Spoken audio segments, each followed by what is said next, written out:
Well, What'd as you you think? said it was, Davey, I mean, Yep. so good. And she was Yeah. so real. And I appreciate her being, I just appreciate her sharing like insecurities and pain I that I think know. so many people can relate to.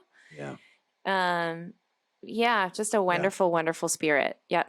Well, I mean, nothing is wasted. We're here Yeah. and you're here probably because on some level you want God to use your pain and turn it around to purpose, or you want God to use you in spite of your pain or whatever, right? Like Hmm. you want to partner with him. Yeah. You want to be able to have some kind of impact on other people's lives that bring meaning to your pain.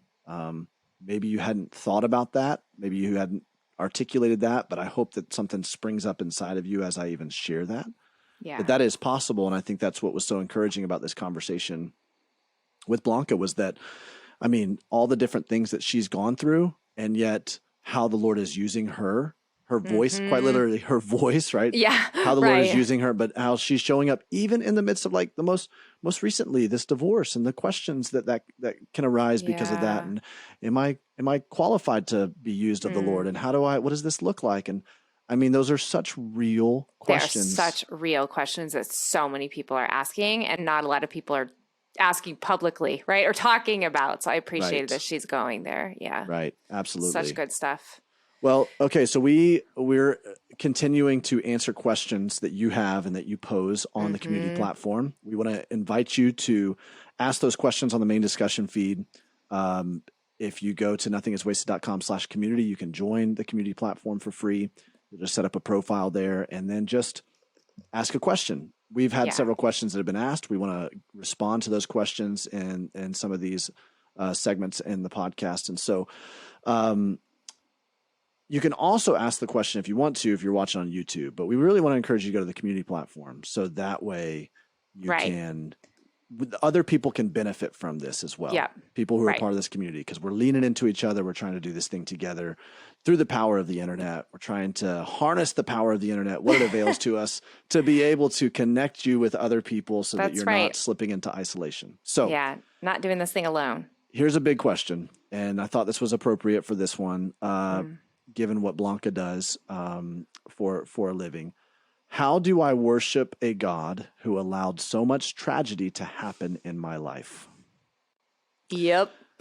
Yeah, this is similar to some of the other questions we have answered. Like this being part of God's plan and all that. Hmm. We've wrestled with some of this, but Hmm. specifically, I want to lean into this idea of worship. How do I worship a God Yeah. who would allow this kind of tragedy to happen in my life? Mm. And as you're kind of wrestling through this, Aubrey, I'll say this. Yeah. I have both witnessed firsthand in my own life and in my own tragedy and my own story, and in observing other people, whether it's conversations through the podcast, whether it's just watching other people's lives, someone sharing their story with me. I have witnessed this unexplainable natural response that comes sometimes in the midst of senseless, Yeah. Yes. unbearable tragedy, Yeah. and that natural response being worship. Hmm. And I don't know if I can fully explain that, Yeah.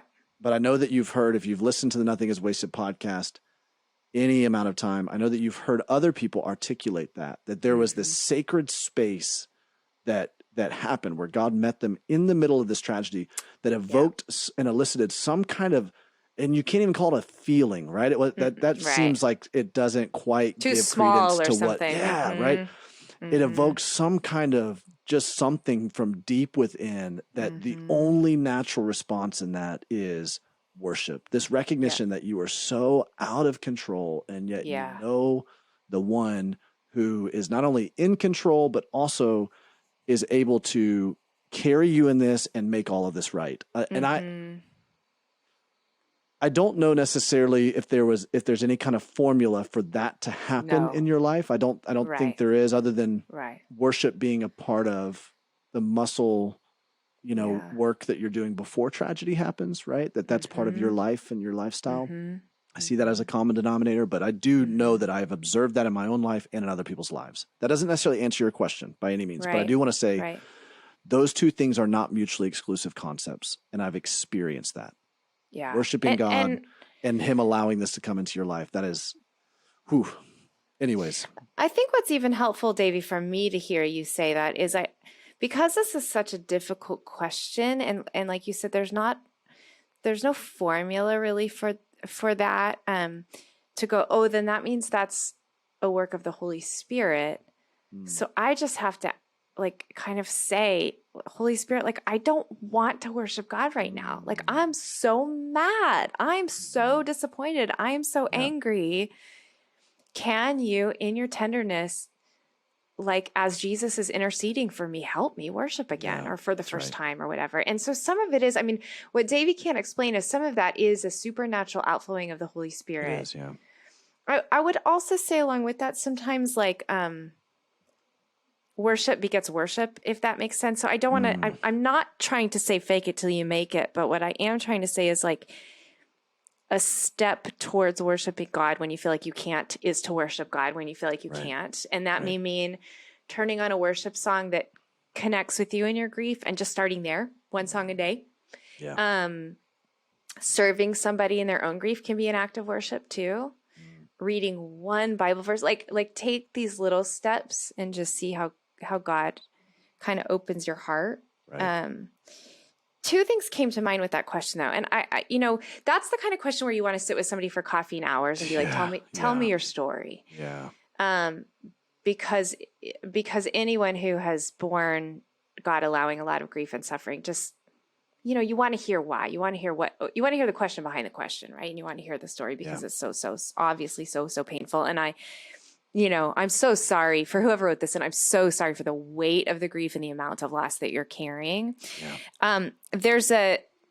I was preaching on Zechariah a few months ago, and Zechariah's filled with a lot of weird images, and like the guy literally has supernatural vision. So I'm not going to try to unpack all of Zechariah, but there is one vision in particular that stuck out to me, which is where the enemy is accusing both Zechariah and Joshua, like making accusations.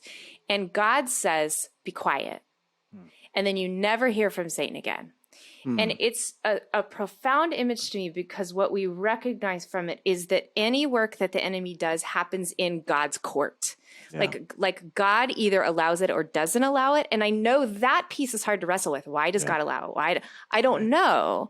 But ultimately what we know is that means God has authority over and sovereignty over. And though it may not feel good, God has somehow supernatural purpose in it. Right. Satan cannot do anything outside of the court or authority of God.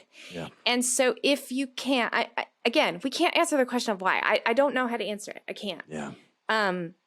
But to have that kind of forward-looking faith that says, but like this sucks. Yeah. And somehow I have to believe that God is still in control and still doing something and still willing to meet me here as he promises he will as my Emmanuel God. Like those are the things you kind of have to cling to. And that's really, ultimately that's faith, right? It's that's right. It's in the uncertainty, choosing, all right, I'm going to believe this story. I'm going to believe this truth because what alternative do I have? Right. But the alternative is like, desolation. Yeah. Or I can believe that God is somehow making all things new and will in the end make all things new forever. Everything's sad, untrue. Yeah. As Tolkien said. Yeah, that's so good. And worship, it elicits something in us too. Like to your point, when we get to those moments where we choose worship, even though we don't feel worship, because what we're doing is we're placing God at the right place. Right? We're putting him on the throne. We're putting him at the place of authority that he deserves, right? He always deserves and is the only one worthy of that kind of mantle and that authority. Yeah. But we can often take him off of that in our own lives. Totally. Yeah. And put him somewhere else. And when we do that, our soul dries up. It becomes hollow. But when we So true. when we allow him to get back to that place and we go, okay, and that's what we're doing with worship. God, you are the rightful seat at that place. Then our soul is satisfied. Yeah. Because that's how we were wired. We were wired to worship. And so, I think about it in terms of like Job's story, that at the end of his story, after like he did spend all this time like wrestling with and asking questions and, God, like why, and even in the midst of that wrestling in Job 13, he says, though you slay me, I will trust you. Right. So he's even like trying to convince himself of this, but just still wrestling and questioning. And then at the end, God gives him a picture of who sits at the throne. Yeah. That's really, chapter 40, 41, like when God kind of speaks into this and goes, all right, Job, go ahead and, what does he say? Undergird yourself, or like, strap on, like become, I'm about to show you something right now that if you were to see this in your natural eyes, it would absolutely just crush you because of how big I am. Yeah. And then after he gets a picture of that, Job gets a picture of it, and he goes, I'm sorry. Yeah. Job's like, I repent. I'm small and you're big. Yep. I mean, ultimately. Yep. Right. Yep. And so that right there is worship. Right. Yeah. And then that's when Job's life begins to like fulfillment and satisfaction and redemption starts coming into Job's life, is because he kind of gets to this place where he goes, you know what? Okay. All right. I trust you, Lord. I trust you. And that's just not an easy, I mean, again, that's not an easy thing to wrestle with because of what you said earlier, right? Why would God allow some of these things to happen? So I would just say, wrestle with God, grapple with these really difficult questions. As you're asking us these questions, ask God those questions. Yep. He will be faithful to show you. And I think in his own way, in a way that's personalized to you, he will bring you to that space that he brought Job to, that he brought me to, that he's brought Aubrey to, that he's brought so many people that you listen to on this podcast to, where you go, all I can do is worship. And now my soul is full because of that, you know? It's good. So that's such a great question. And I wish we again had an hour to answer that, but hopefully we're going to preach sermons on that. Hopefully that gives you a little bit. Absolutely. We would love to help you on your journey in any way that we can. Go to nothingiswasted.com. We have lots of resources there. The Pain to Purpose course. You can hire a certified coach to take you through the Pain to Purpose course. We've got a lot of free stuff up there too. Be on the lookout for our curated pathways. I know that you've been hearing about that. Yeah. But our desire and our hope and our prayer is that we want to help you partner with God to take back your story. No matter what has been stolen from you, no matter what the enemy has done in your life, no matter what you've done to partner with the enemy, right? Even as if you're living with regret and remorse from mistakes that you've made or sin that you've committed, we believe that your story's not over, and that God has the final word of that. And that word is a better word that he speaks over your life, a word of redemption and hope and a good future. So we want to walk with you in that journey any way that we can. Hey friend, if you liked this episode, be sure to like and subscribe so that you can stay in the loop every time Nothing is Wasted releases a piece of content here on this YouTube channel.